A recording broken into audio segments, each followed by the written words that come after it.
Hello everyone, welcome to definite success Pathshala. मैं आपकी Hindi educator Rupali Verma. आज हम शुरू कर रहे हैं अपना एक नया अध्याय। हम बात कर रहे हैं हमारे क्लास 9 के प्यारे प्यारे स्टूडेंट्स के लिए। आप सभी के एग्ज़ाम्स हैं, इंटरनल एग्ज़ाम्स होते हैं, टेस्ट होते हैं, तो उन दौरान आपके पास में हिंदी के कई चैप्टर्स आते हैं क्योंकि ये सिलेबस अलग अलग रहता है। ठीक है भाई, यूटी टर्म 1 में इतना आएगा तो यूटी में इतना सिलेबस आएगा, यूटी 2 में इतना सिलेबस आएगा, फाइनल में इतना आएगा। तो हर सिलेबस अलग अलग रहता है आपके पास में, क्योंकि फाइनल टर्म में आपके पास में फुल सिलेबस आता है। ठीक है, तो अब इस फुल सिलेबस में आपके पास बहुत सारे चैप्टर्स भी आते हैं। ठीक है, तो उन चैप्टर का रिवीजन आपको करना होता है। तो रिवीजन के लिए हम कहाँ जाएं, क्या करें, क्योंकि एक्सप्लेनेशन तो मैं आपको करा देती हूँ, एनसीईआरटी सॉल्यूशन भी करा देती हूँ, हर चैप्टर के क्वेश्चन आंसर्स भी हो जाते हैं, लेकिन रिवीजन कैसे। तो इसी रिवीजन के लिए हमने शुरू किए one shot revision. In one shot revision को आप बहुत ध्यान से देखिएगा क्योंकि ये आपके टेस्ट और एग्जाम में आपके लिए बहुत ज़्यादा हेल्पफुल रहने वाले हैं। ठीक है, अगर आप आज ये वीडियो देख रहे हो और आपका कोई टेस्ट या एग्ज़ाम नहीं है, तब भी इसे माइंड में रखिए कि यहाँ पर आपको वन शॉट रिवीजन मिल रहे हैं, तो जब आपके एग्ज़ाम में चैप्टर्स आएँ तो आप यहाँ से इनको रिवाइज़ कर सकते हैं। ठीक है, ये हमेशा ध्यान रखिएगा कि यहाँ पर मैंने हर एक चैप्टर के आपके रिवीजन करवाया हुआ है। तो आज हम कर रहे हैं अपनी क्षितिज बुक के काव्य खंड का सेकेंड लास्ट चैप्टर, यानी कि 12th चैप्टर मेघ आए। ठीक है, तो अभी तक हमने अपनी क्षितिज बुक, जो कि हमारे 2 खंडों में विभक्त है, गद्य खंड और काव्य खंड, इसमें गद्य खंड में 6 अध्याय हैं जिन्हें हम पहले ही कर चुके हैं। काव्य खंड के में भी आपके पास में 7 चैप्टर हैं जिसमें अभी तक हम 5 चैप्टर कर चुके हैं। आज हम काव्य खंड का 6ठा और बुक का 12वां अध्याय करने जा रहे हैं, मेघ आए। ये कविता जो है लिखी है सर्वेश्वर दयाल सक्सेना जी ने। ठीक है, अब उन्होंने इस कविता में क्या बताया है। अब कविता में क्या है, जब बहुत गर्मी के बाद जब बारिश आने वाली होती है तो सब बहुत बेसब्री से उसका इंतज़ार करते हैं, और जब बादल आ जाते हैं तो सब ऐसा प्रसन्न होते हैं, आसपास का माहौल ऐसा हो जाता है, उस जिस तरीके का होता है उसी का वर्णन उन्होंने इस कविता में किया है। अब सेम ऐसा ही माहौल जब कोई गांव का कोई दामाद आता है। ठीक है, दामाद आता है ना, दामाद का मतलब जानते हैं। तो दामाद आता है तो गांव में अगर किसी एक घर का भी दामाद आ रहा है तो पूरा गांव अपने आप में बहुत प्रसन्न होता है। उसका स्वागत सत्कार जिस तरीके से किया जाता है, उसे साल में एक बार आने वाले बादल का स्वागत भी सेम उसी तरीके से किया जाता है। तो यहाँ इस पूरी कविता में आप बादलों का, तालाब का, हवा का, सबका मानवीयकरण होते हुए देखेंगे। अब मानवीयकरण क्या होता है? मानवीयकरण एक अलंकार है। इस अलंकार में हम प्राकृतिक चीज़ों का जो है तुलना वो मनुष्य के स्वभाव से करते हैं, मनुष्य के क्रियाकलापों से करते हैं। तो आप यहाँ पर बहुत जगह देखें, मैं भी आपको जब कविता समझाऊंगी तो हर जगह देखेंगे कि कहाँ कहाँ किस किस तरीके से मानवीकरण अलंकार किया गया है। ठीक है, तो मानवीकरण अलंकार की एक परिभाषा होती है, जड़ में चेतन के लक्षण को दर्शाना। जड़ मतलब निर्जीव यानी कि प्राकृतिक चीज़ें, चेतन मतलब सजीव जैसे हम मानव हैं। तो निर्जीव में मानवीय लक्षणों यानी कि प्राकृतिक चीज़ों में जो है हम मनुष्य के लक्षणों को दर्शाते हैं, तो वहाँ मानवीकरण अलंकार होता है। अब मैं आपको ये मानवीकरण अलंकार इतना क्यों क्लियर कर रही हूँ, क्योंकि ये एक ऐसी कविता है जो मानवीकरण अलंकार के लिए बहुत ज़्यादा इसकी पंक्तियों का इस्तेमाल किया जाता है। तो अलंकार आपके सिलेबस में है, अभी 9th में तो आपके पास में शब्द अलंकार रहेंगे, लेकिन अर्थालंकार कब आएंगे? 10th में आएंगे। तो इसीलिए मैं कह रही हूँ इस कविता को अच्छा से पढ़ना, क्योंकि इसकी पंक्तियाँ आपको आगे प्रश्न के रूप में पूछी जा सकती हैं। ठीक है, तो चलिए शुरू करते हैं। आज इसका वन शॉट रिवीजन हम कर रहे हैं। वन शॉट रिवीजन में पहले हम जो हमारी कविता है उसका लाइन वाइज हम आपको अर्थ बताएंगे, फिर व्याख्या बताएंगे, पूरी कविता का सार बताएंगे और कुछ क्वेश्चन आंसर्स भी करेंगे। ठीक है, चलिए देख लें। सबसे पहले, अब ये कविता ज़्यादा बड़ी तो है नहीं, लेकिन तब भी हमने इसे 4 काव्यांशों में विभक्त कर दिया है। मेघ आए बड़े बनठन के संवर के, आगे आगे नाचती गाती बयार चली, दरवाजे खिड़कियां खुलने लगी गली गली, पाहुन जो आए हों गाँव में शहर के, मेघ आए बड़े बनठन के संवर के। ठीक है, अब मेघ आए बड़े बनठन के सवर के। अब यहाँ पर आप देख रहे हैं बनठन के और सवरना, ये किसका काम होता है? मनुष्यों का काम होता है। लेकिन यहाँ पर बादल बन-ठन के आए तो बादलों का मानवीयकरण हो गया ना, हो गया, ठीक है। उसी तरीके से ना आगे आगे नाचती गाती बयार चली। बयार मतलब क्या होता है? बादल के आने से पहले जो हवा चलती है। अब हवा प्राकृतिक है, अब नाचना गाना मनुष्य का काम है, तो यहाँ फिर से मानवीयकरण हो गया हवा का, ठीक है।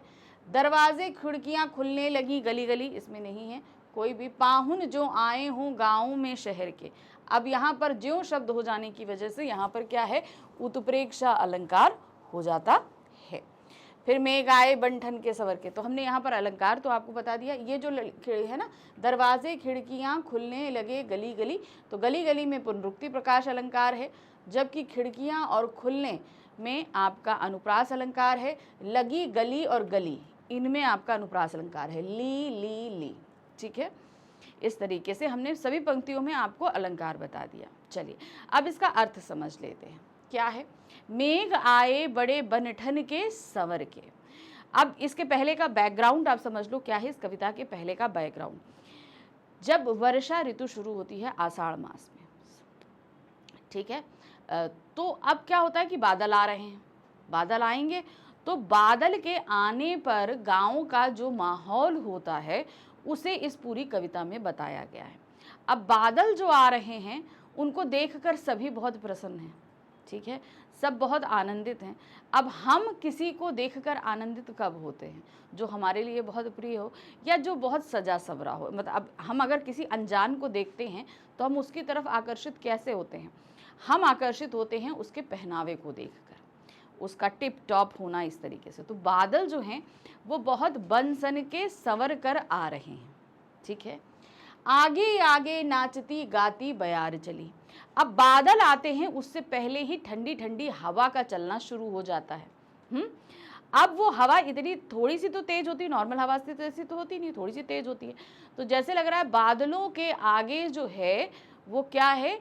नाचती गाती हुई हवा चल रही है। अभी हम सिर्फ अर्थ बता रहे हैं, अभी इसके पीछे का आश्रय भी हम आपको समझाएंगे। फिर है दरवाजे खिड़कियां खुलने लगी गली गली। अब बादल आ रहे हैं, इसका पता जैसे ही सबको चलता है, सब अपने अपने घर से दरवाजे खिड़कियां खोल खोल के, घर गली में दरवाजे खिड़कियां, जो लोग दरवाजे खोल के बाहर आ सकते थे वो दरवाजों से बाहर आ गए, और जो लोग नहीं आ सकते थे वो अपनी खिड़कियां खोल खोल के जो है बादलों को देखने लगे। यानी कि गांव की हर गली से सभी लोग जो है उस बादल को देख रहे हैं अपने दरवाजे और खिड़कियों को खोल के। पाहुन जो आए हों गांव में शहर के, ये उसी तरीके से हो रहा है जैसे लग रहा है कोई एक पाहुन, पाहुन का तात्पर्य मतलब गांव का दामाद, किसी के घर का दामाद जो शहर का रहने वाला है और उसे गांव आया हुआ है, ठीक है। अब इसको कैसे सिमिलर करेंगे? अब देखिए गांव में क्या होता है, सभी लोग बहुत नॉर्मली रहते हैं। अब अगर शहर से कोई दामाद आता है तो बड़ा बन-ठन के संवर के आएगा, तो यहाँ पर ये सिमिलर अब इसको कीजिएगा, पाहुन और बादल इन दोनों को एक ही बताया जा रहा है, ठीक है। बादल जिस तरीके से बन-ठन के आ रहे हैं उसी तरीके से जो गांव का जो दामाद आता है वो भी बन-ठन के बड़ा संवर के आता है। अब जब गांव का दामाद आ रहा है तो उसके आगे जो है ना, उसको रिसीव करने के लिए घर वाले तो रहेंगे, लेकिन गांव के जो छोटे छोटे बच्चे हैं उसके आगे नाचते कूदते नाचते कूदते चलते रहते हैं। तो ये कौन है? वो नाचती गाती बयार चली। तो जिस तरीके से बादल बन-ठन के आते हैं, पाहुन आते हैं बन-ठन के, यानी कि दामाद आए हैं। फिर जब उनके आगे क्या है, छोटे छोटे बच्चे कूदते कूदते चलते हैं, उसी तरीके से क्या है, बादल के आगे हवा चलती है। अब जब गांव का दामाद आया है, वो भी शहर से आया है, तो उसको देखने के लिए गांव का हर एक बंदा आतुर है। तो वो अपने खिड़कियों से अपने दरवाज़ों को खोल खोल के बस खड़े होके उनको देख रहा है कि भाई ये दामाद कैसे हैं, क्या हैं। गांव में ऐसे ही होता है, ठीक है। अगर बाहर से कोई, शहर से कोई जाता है तो इसी तरीके से उसको देखते हैं, सभी लोग उसको इस तरीके से देखते हैं, अपनी अपनी दरवाजे खिड़कियां खोल के उसको देखने लगते हैं।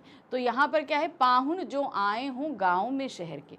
तो मेघों का आना और गांव में दामाद को आने, जिस तरीके से दामाद का स्वागत किया जाता है उसको देखने के लिए लोग उतावले रहते हैं, सेम इसी तरीके से बादलों के आने पर हो रहा है, ठीक है। चलिए देखिए क्या है इसका अर्थ। प्रस्तुत पंक्तियों में कवि ने वर्षा ऋतु के आगमन पर गांव में उत्पन्न होने वाले आनंद और उत्साह का सजीव चित्रण किया है। कवि ने बादलों को एक विशेष अतिथि के रूप में प्रस्तुत किया है जो बन ठन कर गाँव में आए हैं। जैसे कोई दामाद अपने ससुराल सज धज कर आता है, उसके स्वागत में ठंडी हवा नाचती गाती चलती है। ठंडी हवा कौन है? बादल के आने से पहले चलती है, मानो उसके आगमन पर का संदेश पूरे गांव में फैला रही है। बादलों के आगमन से गांव में उमंग की लहर दौड़ जाती है।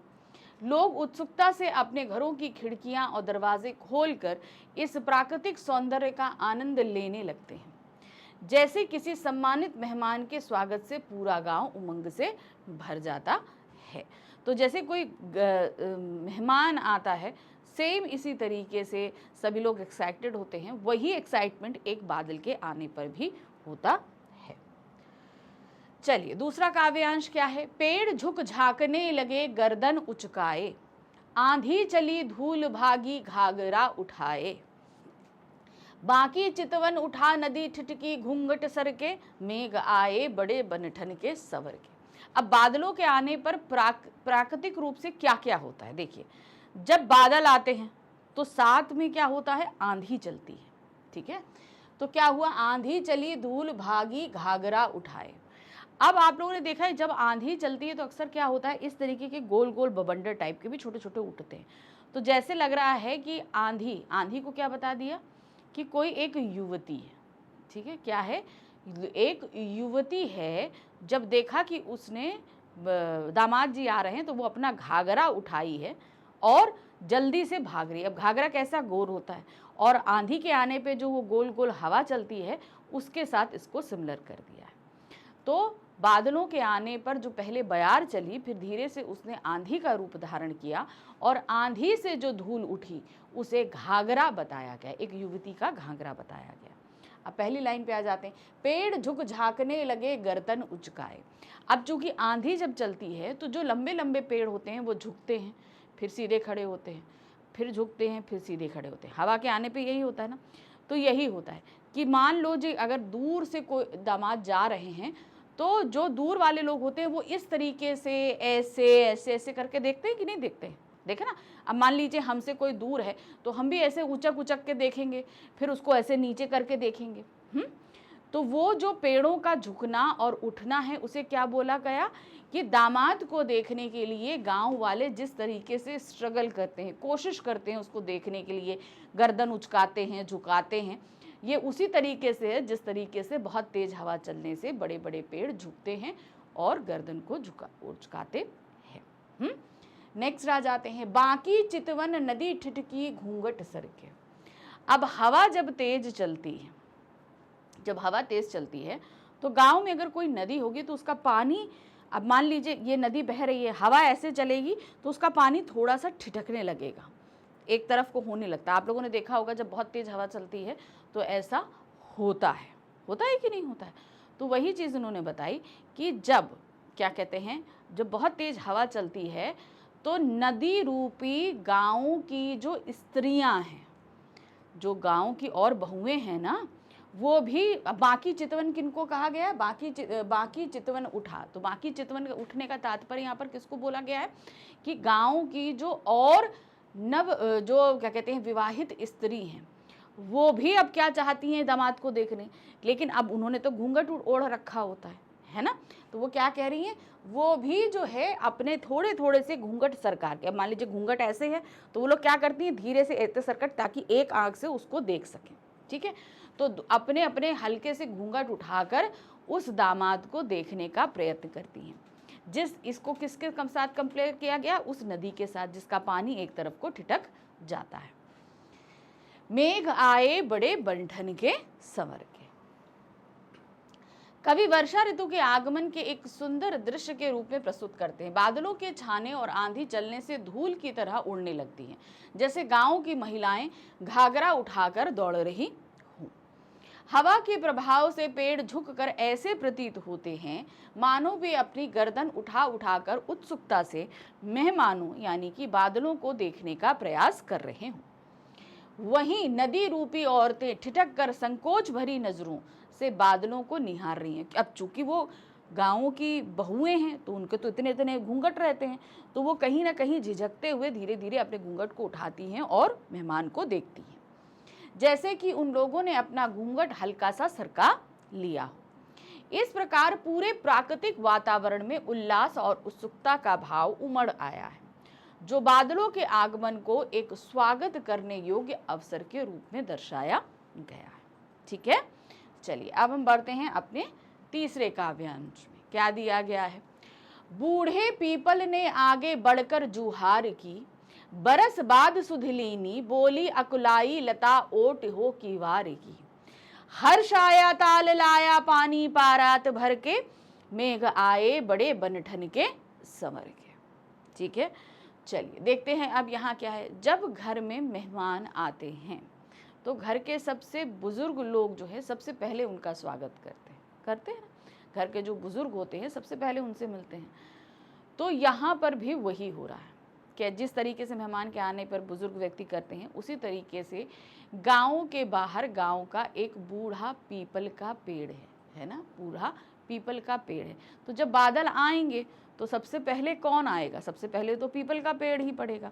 तो जिस तरीके से घर में आने वाले मेहमान का सबसे पहला स्वागत घर के बुजुर्ग व्यक्ति करते हैं, उसी तरीके से गाँव पे आने छाने वाले इन बादलों का स्वागत सत्कार सबसे पहले गांव का बूढ़ा पीपल करता है ना। आगे बढ़कर जुहार की, जुहार मतलब क्या है? स्वागत सत्कार करना। अब भाई ये जो दामाद आ रहे हैं, इनकी वाइफ यानी कि उस घर की बेटी यहीं पर है, जो साल भर से अपने पति का इंतज़ार कर रही है। भाई जब शादी हुई थी तो उसको यहीं छोड़कर चले गए थे कि भाई हम आएंगे तो तुमको लिवा के लेके जाएंगे। अब साल भर से वो नवविवाहिता लड़की अपने पति का इंतज़ार कर रही है। अब इतने दिन बाद अगर पति आएंगे तो क्या होगा? थोड़ी सी तो शिकायत होगी कि नहीं होगी। अब देखिए इसमें लज्जा भी बहुत बड़ी ज़्यादा सामने आती है।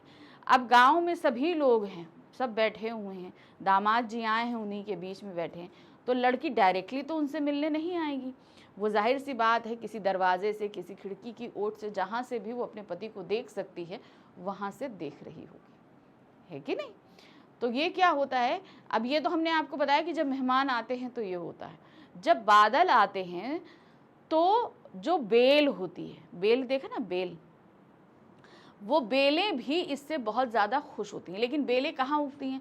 मान लीजिए कोई दरवाज़ा है या खिड़की है, उसके किनारे किनारे उगती हैं ना, किनारे किनारे जाती हैं।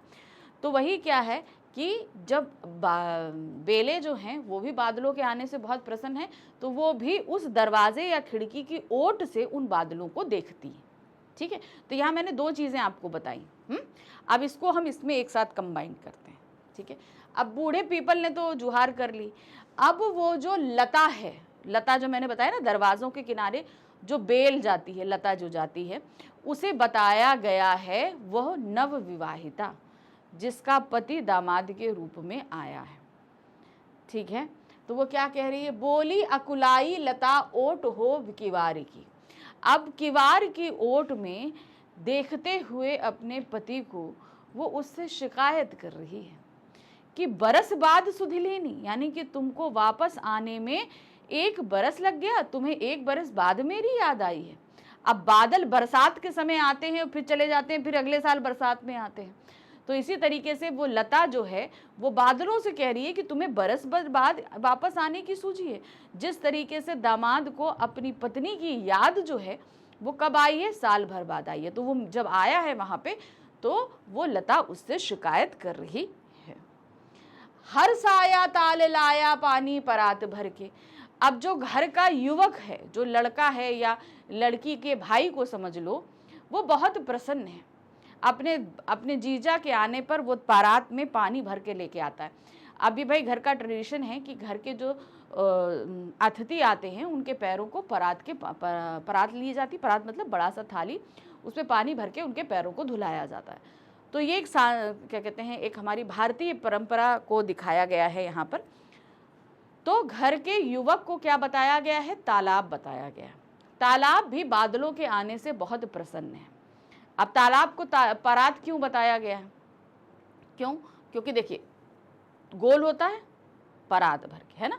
तो तालाब घर का नवयुवक है जो अपना पानी लेकर आया है किसके, बादलों के पैर धुलाने के लिए। अब वो बादलों हर्ष आया तालाब में, यानी कि बहुत खुश है। क्यों खुश है, क्योंकि अभी तक उसके तालाब का पानी जो है वो काफ़ी हद तक गर्मियों में कम हो गया था। तो अब वो प्रसन्न है कि बादल बरसेंगे तो मेरा पानी फिर से रिफिल हो जाएगा, यानी कि पूरे से पूरा भर जाएगा, है ना। तो इसलिए वो तालाब बहुत खुश है। और तालाब को क्या बताया गया है, घर का नवयुवक बताया गया है, जो भारतीय परंपरा के तहत मेहमान के आने पर, यानी कि दामाद के आने पर उनके पैर धुलाने के लिए पानी लेकर आया है। मेघ आए बड़े बंठन के सवर के। कवि ने वर्षा ऋतु के आगमन को मानवीय भावनाओं से जोड़कर उसका सुंदर चित्रण किया है।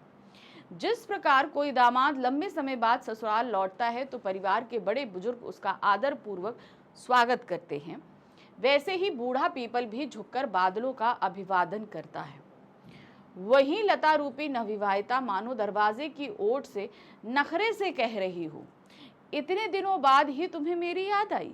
अब भाई जाहिर सी बात है, पति इतने दिन बाद आएगा तो शिकायत तो होगी, तो की इसी खुशी में तालाब भी उमंग से भरकर अतिथि का स्वागत करने के लिए पानी से परात भर लाता है, जैसे कोई मेहमान के पांव धोने के लिए जल लाता हो। इस प्रकार कवि ने प्रकृति के माध्यम से बादलों के स्वागत को एक पारिवारिक मिलन की तरह दर्शाया है कि भाई परिवार में जैसे मिलते हैं, भाई दामाद भी तो घर का हिस्सा होता है, तो मिलते हैं, तो जिस तरीके से सभी प्रसन्न होते हैं वो दिखाया गया है, जिसमें प्रेम, उल्हाना और उत्साह का भाव स्पष्ट रूप से झलकता है।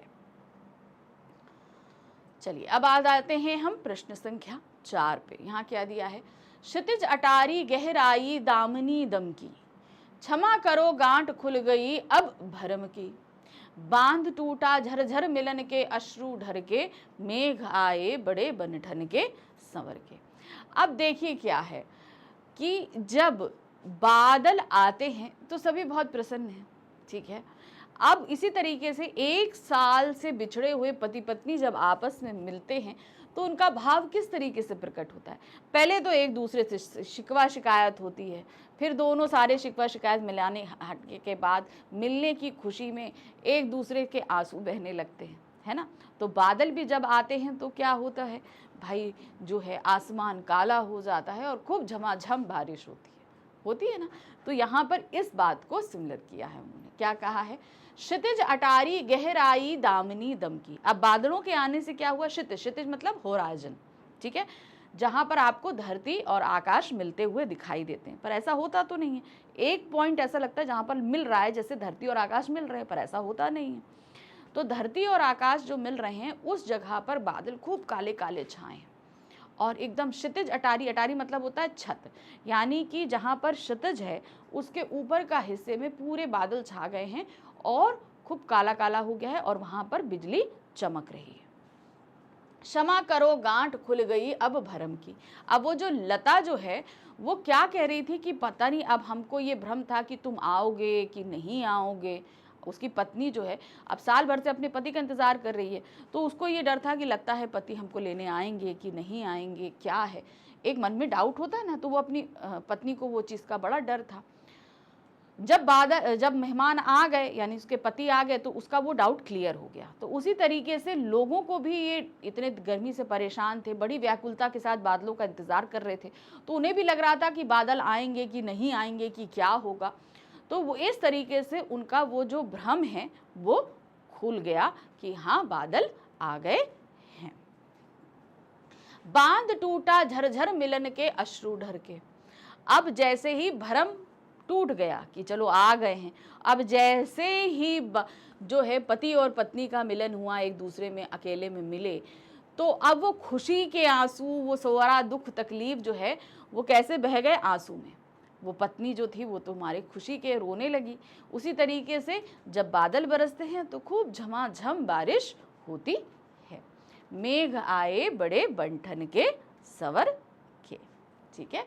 तो ध्यान रखिए कि यहाँ पर जो आपको हम बता रहे हैं इसमें पूरी कविता में ही आपको मानवीयकरण अलंकार दिया गया है, ठीक है। चलिए अब इसका अर्थ देख लेते हैं। कवि ने यहाँ बादलों के आगमन को प्रियतम के आगमन से जोड़ा है।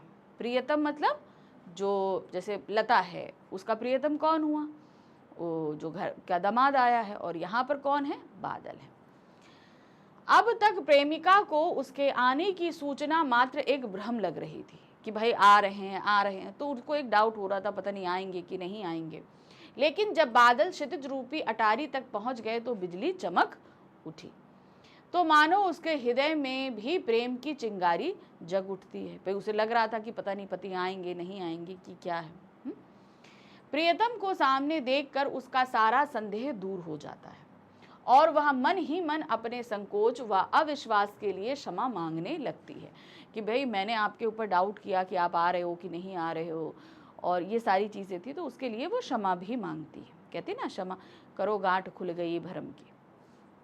फिर मिलन की इस अपार खुशी में जैसे बांध टूट जाता है और प्रेम के अश्रु झरझर बहने लगते हैं, ठीक वैसे ही वर्षा की बूंदें पृथ्वी पर बरसने लगती हैं। जैसे ही उनका मिलन हुआ तो उनके आंसू बहने लगे और इधर क्या है, बादल बरसने लगे, जो मिलन की मधुरता को और भी गहरा बना देते हैं। तो जो मिलन हुआ था वो और भी गहरा हो जाता है। ठीक है, तो यहाँ हमने आपको पूरी कविता समझा दी, हमने लाइन वाइज अर्थ बताया, उसका आश्रय बताया, व्याख्या भी करी, सब कुछ किया। लेकिन अब हम करने जा रहे हैं कविता का सार। तो ये जानना बहुत ज़रूरी हो जाता है कि सार आपको पता हो। ठीक है, चलिए देखते हैं। कवि ने वर्षा ऋतु के आगमन को मानवीय भावनाओं से जोड़कर एक सुंदर दृश्य प्रस्तुत किया है। तो देखिए, कवि ने यहाँ बहुत किया है कि मतलब जिस तरीके से जो हम लोग के मन में भावनाएं उठती हैं, जो हमारे क्रियाकलाप रहते हैं किसी मेहमान के आने पे, उसी तरीके से उसे बादलों के आने के साथ कंपेयर किया है। वर्षा को ऐसा दिखाया गया है जैसे कोई बहुत प्रिय अतिथि, जैसे दामाद के रूप में बताया गया हो, लंबे समय बाद गांव में आया हो। जब बादल सज कर आते हैं और ठंडी हवा नाचती गाती चलती है, जैसे किसी खास मेहमान की की खबर पूरे गांव में फैला रही हो। लोग खुशी से अपने घरों की खिड़कियां और दरवाजे खोलकर इस सुंदर नज़ारे का आनंद लेते हैं, जैसे प्रियजन के स्वागत में उत्साहित हो। तो लोग बादलों को देखने के लिए दरवाजे खिड़की खोलते हैं। उसी तरीके से घर में अगर दामाद आता है गांव का, तो पूरे गांव के लोग अपने खिड़की दरवाजे खोलकर उसको देखना चाहते हैं। जब आंधी चलती है तो धूल इस तरह उड़ती है मानो गांव की महिलाएं घाघरा उठाकर दौड़ रही हों। पेड़ भी झुककर बादलों को देखने की कोशिश कर रहे हैं, जैसे कोई उत्सुक व्यक्ति दूर से आने वाले अतिथि को देखने के लिए गर्दन उचकाए। नदी रूपी महिलाएं भी ठिठक कर बादलों को तिरछी नजरों से देख रही हैं, जैसे उसने संकोच से अपना घूंघट हल्का सा सरका लिया। कैसे कैसे हल्का सा कहते हैं ना, सरका लिया। पूरा वातावरण उल्लास और उमंग से भर जाता है, जैसे सभी प्रकृति के तत्व बादलों का स्वागत करने के लिए उत्सुक हो। ठीक है, तो सभी क्या है, बादलों का स्वागत करने के लिए जिस तरीके से उत्सुक होते हैं उसी तरीके से यहाँ पर दिखाया गया है। बूढ़ा पीपल झुककर बादलों का स्वागत करता है, जैसे घर के बुजुर्ग दामाद का स्वागत करते हैं। वहीं बेल यानी कि लता मानो नखरे से कह रही हो कि इतने दिनों बाद ही तुम्हें हमारी याद आई है। भाई जाहिर सी बात है, कोई अगर देर करेगा तो हम तो शिकायत करेंगे, वैसे लता भी कर रही है। तालाब भी खुशी से भरकर बादलों के लिए पानी से भरी परात लेकर आया है, जैसे कोई मेहमान के पांव धोने के लिए जल लाता है। तो यहाँ पर तालाब को नवयुवक बताया गया है, परात बताया गया है कि वो अब क्यों ऐसा किया, क्योंकि तालाब भी गोल होता है, परात भी गोल होती है, उसी तरीके से है। सबसे सुंदर दृश्य तब बनता है जब बिजली चमकती है और प्रेमिका को विश्वास हो जाता है कि उसका प्रियतम बादल सच में आ गया, क्योंकि अभी तक तो उसे डाउट था कि भाई आ रहे हैं, पता नहीं आएंगे कि नहीं आएंगे, क्योंकि वो साल भर से इंतजार कर रही थी। लेकिन जब बिजली चमकती तो उसे यकीन हो जाता है कि हाँ आ गए हैं। पहले उसे संदेह था, लेकिन प्रियतम को सामने देखकर उसकी आंखों के प्रेम के आंसू छलक पड़ते हैं। मिलन की इस खुशी में मानो प्रकृति भी बहक उठती है और बारिश की बूंदें झरझर पृथ्वी पर गिरने लगती हैं। इस प्रकार कवि ने वर्षा ऋतु को एक सुखद पुनर्मिलन के रूप में दर्शाया है कि जब दोबारा जब मिल रहे हैं, शादी में मिले थे अब मिल रहे हैं, तो वो पुनर्मिलन हुआ ना, तो वो जो खुशी है उसे बारिश के रूप में उन्होंने दिखा दिया है, जिसमें प्रेम, उल्हाना, उत्साह और आनंद के भाव स्पष्ट रूप से झलकते हैं। इस प्रकार कविता में वर्षा के आगमन का एक उत्सव के रूप में चित्रण किया गया है। तो जैसे घर में मेहमान आते हैं तो एक उत्सव का माहौल होता है, उसी तरीके से उत्सव के माहौल का यहाँ पर वर्णन है। चलिए, तो अभी तक हमने कविता समझ ली, हमने उसका सार समझ लिया। अब बहुत ज़रूरी है कि इस पर हम कुछ प्रश्नों को कर लें, क्योंकि जब हम प्रश्नों को कर लेते हैं तो काफ़ी हद तक हमारे जो डाउट्स होते हैं कविता को लेकर वो क्लियर हो जाते हैं। और हमेशा कोशिश करो, सिर्फ हिंदी में ही नहीं, इंग्लिश हो, मैथ्स हो, साइंस हो, कोई भी हो, जब भी आप कोई टॉपिक पढ़ रहे हो तो उस टॉपिक को पढ़ने के बाद तुरंत वहाँ पर क्लोज मत करो, उस टॉपिक से रिलेटेड कम से कम 4 से 5 क्वेश्चन कर लो, तो वो टॉपिक आपके दिमाग में पूरी तरीके से क्लियर हो जाएगा। मान लीजिए अगर आपको पूरी तरीके से क्लियर हो गया तब तो आप सारी चीज़ें सॉल्व कर लेंगे और एक तरीके से रिवाइज हो जाएगा, तो वो बैठ गया दिमाग में, आपके दिमाग से नहीं निकलेगा। और अगर क्वेश्चन करते समय आपको ये लगेगा अरे ये कैसे होगा, तो इसका मतलब आपके लिए वो टॉपिक क्लियर नहीं हुआ है, तो आप फिर से जाकर उसको एट ए टाइम पढ़ सकते हो। तो हमेशा जब भी आप कोई सब्जेक्ट उठाओ, कोई टॉपिक पढ़ रहे हो, कुछ भी पढ़ रहे हो, तो उससे रिलेटेड कुछ क्वेश्चंस को करना हमेशा एक आदत बना लो। चलिए नेक्स्ट आते हैं। पहला प्रश्न है, यहाँ पर कुछ प्रश्न लेकर आए हैं। तो पहला प्रश्न क्या है, निम्नलिखित काव्यांश के आधार पर पूछे गए प्रश्नों के उत्तर दीजिए। तो यहाँ पर कविता में से एक काव्यांश रखा है, उस पर आधारित 3 प्रश्न रखे गए हैं। इन 3 प्रश्नों के आपको उत्तर देने हैं। तो पंक्ति क्या है, पेड़ झुक झांकने लगे गर्दन उचकाए, आंधी चली धूल भागी घाघरा उठाए, बाकी चितवन उठा नदी ठिठकी घूंघट सर के, मेघ आए बड़े बनठन के संवर के। ठीक है, तो ये पंक्ति है। अब इनको मैं नहीं समझा रही क्योंकि मैंने अभी आपको ये समझाया है। ठीक है, अब इस पर 3 प्रश्न है। पहला प्रश्न क्या है, पेड़ बार बार गर्दन उचकाते हुए क्यों झुक रहे हैं? क्यों? क्योंकि हवा तेज चल रही है। जब हवा तेज चलती है तो देखिए, जो पेड़ बहुत ऊंचे होते हैं उनकी कलगी जो है ना, ऊपर सबसे ऊपर टॉप जो होता है वो देखिए ऐसे ऐसे करके हिलने लगता है, नीचे होंगे फिर सीधे होंगे, नीचे होंगे फिर सीधे होंगे, ऐसा होता है ना। तो वो क्या है, तेज चलने वाली आंधी की वजह से। मेघ आने से पहले हवा चलने लगी। हवा के तेज चलने के कारण पेड़ कभी झुक जाते थे तो कभी उठ खड़े होते थे। इसे देखकर ऐसा लगता है कि वे खुश होकर मेघ रूपी मेहमान को देखने के प्रयास में गर्दन उचका रहे हैं। पहले ऐसे करते हैं, ऐसे ऐसे करते हैं, इस तरीके से करते हैं ना, तो जैसे लग रहा है गर्दन उचका रहे हैं। नेक्स्ट क्वेश्चन है, मेघ के आने से प्रकृति में जो परिवर्तन हुए हैं उन्हें लिखिए। भाई हल्की बयार चलने लगती है, ठीक है, पेड़ झुकने लगते हैं, होता है कि नहीं होता है? तो जो प्रकृति में चेंजेस हो रहे हैं, नदी ठिठकने लगती है, सब कुछ। मेघ आने से प्रकृति में निम्नलिखित परिवर्तन हुए हैं। पहला क्या है, तेज आंधी चलने लगी, गलियों में धूल उड़ने लगी, पेड़ लहराने लगे, नदी की लहरें एक पल के लिए ठिठकने लगी। यानी जब बहुत तेज हवा चलती है तो पानी भी एक तरफ को सरकने लगता है, तो वो ठिठकने का मतलब क्या हुआ, सरक रहा है वो पानी। नेक्स्ट है, मेघ गांव में किस प्रकार आए हैं? अब आप बताइए कैसे आ रहे हैं, बन ठन के सवर के, ऐसे है ना, बहुत सज धज के आ रहे हैं। तो देखिए क्या है, मेघ सज धज कर एक शहरी दामाद के रूप में गांव में आए हैं। चलिए दूसरा प्रश्न है, पाहुन जो आए हों गांव में शहर के, आश्रय स्पष्ट करिए। तो बादल इस तरीके से सज धज के बन के आ रहे हैं, उनका स्वागत इस तरीके से हो रहा है जिस तरीके से पाहुन अर्थात गांव के दामाद बहुत जो शहर में रहते हैं और गांव आए हैं, उनको देखने के लिए, उनका स्वागत करने के लिए पूरा गांव तत्पर है। उसी तरीके से बादलों के साथ भी होता है। गांव में मेघ रूपी पाहुन का बेचैनी से इंतजार किया जा रहा है, क्योंकि देखिए गर्मी जब होती है ना तो हम लोग बादलों का बहुत बेचैनी से इंतजार करते हैं कि भैया जल्दी बादल आए और पानी बरसे और इस गर्मी से निजात मिले। यहाँ की और इस शहर के रहन सहन तथा संस्कृति में अंतर होता है, बिल्कुल होता है भाई, गाँव के रहन सहन और शहरों के रहन सहन में फर्क होता है। शहर में लोग भले ही अन्य लोगों से कम आत्मीयता से मिलते हों, पर गाँव में के लोग सज धज कर आए शहरे पाहुन मेघ का स्वागत करते हैं। तो वो जो गांव शहर से आए हैं भाई, उनका रहन सहन अलग है, तो उन्हें देखने के लिए हर कोई उत्सुक रहता है और बहुत प्रेम भाव से उनका स्वागत करता है। प्रश्न संख्या 3 है, बाकी चितवन उठा नदी ठिठकी घूंघट सर के, पंक्ति का भाव स्पष्ट कीजिए। अब यहाँ पर क्या दिया है, बाकी चितवन उठा नदी ठिठकी घूंघट सर के। तो यहाँ पर नदी को गांव की युवतियों के बारे में, गांव की जो विवाहित महिलाएं हैं उनसे बताया गया है। वो घूंघट करके रखती हैं, लेकिन अब लज्जा स्वर तो है उनके अंदर, लेकिन फिर भी कहीं ना कहीं वो गांव में आए हुए मेहमान को देखना चाहती हैं। तो वो थोड़ा झिझक करते हुए हल्का सा घूंघट उठाकर उस मेहमान को देख रही हैं।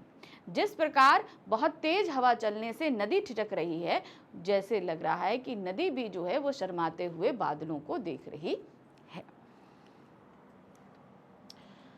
भाव देखिए क्या है। नदी में उठती गिरती लहरें देखकर लगता है कि नदी आने वाले मेघ रूपी मेहमान को घूंघट उठाकर तिरछी नजर से देख रही है। अन्य भाव क्या है। गांव की स्त्री ये आते मेहमान को देखने के लिए ठिठक गई हैं और घूंघट उठाकर तिरछी निगाह से देखने लगी हैं। तो जो शाब्दिक अर्थ है वो यहाँ दिया गया है और जो आश्रय दिया गया है वो आपका नीचे दिया गया है।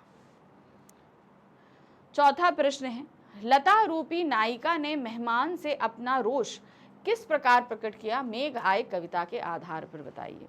अब वो जो लता रूपी नवविवाहिता है वो थोड़ा सा रोष प्रकट करते हुए कहती है कि तुम्हें एक बरस बाद मेरी याद आई, है ना। क्या कहती है, बरस बाद सुधिलीनी, है ना। तो थोड़ा कहती है कि भाई एक बरस लग गया तुमको मेरी याद आने और मुझे यहाँ से ले जाने के लिए। नवविवाहिता लता रूपी नायिका अपने पति का इंतजार कर रही थी, पर उसका पति 1 साल बाद लौटा। तो लता ने उससे रोष प्रकट किया। रोष मतलब क्या हो, तो गुस्सा, जो कहते हैं कि भाई मैं इतना तड़पी हूँ तुम्हारे बगैर, तुम्हें 1 साल लग गया आने में। प्रकट करते हुए कहा कि तुमने तो पूरे साल भर बाद सुधिली है, अर्थात वह पहले क्यों नहीं आया। साल भर बाद आया है तो तुमको पहले आना चाहिए था, कि तुम्हें अगर मेरी याद आई, मेरी फिक्र थी तो तुमको पहले आना चाहिए था, वो तुम नहीं आए, तुमको 1 साल लग गया यहाँ आने में। प्रश्न संख्या 5 है, मेघ के आने की तुलना पाहुन से क्यों की गई है। भाई मेघ के आने से गांव जिस प्रकार हर्षित है, उत्साहित है, उसी तरीके से गांव का जब दामाद आता है तो उसके स्वागत के लिए लोग भी इसी तरीके से उत्साहित रहते हैं, है ना, और आनंद मतलब बहुत ज़्यादा खुश भी होते हैं।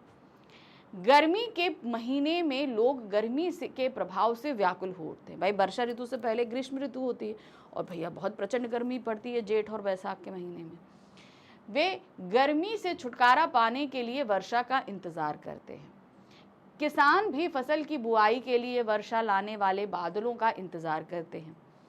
इसी प्रकार पाहुन यानी दामाद का इंतजार भी उसकी ससुराल में किया जाता है कि भाई जल आए, उनको भी हम स्वागत सत्कार करें, शादी में आए थे अब आए, तो उस तरीके से उनका इंतजार होता है। दोनों की ही बेचैनी से प्रतीक्षा की जाती है, इसीलिए मेघ की तुलना पाहुन से की गई है।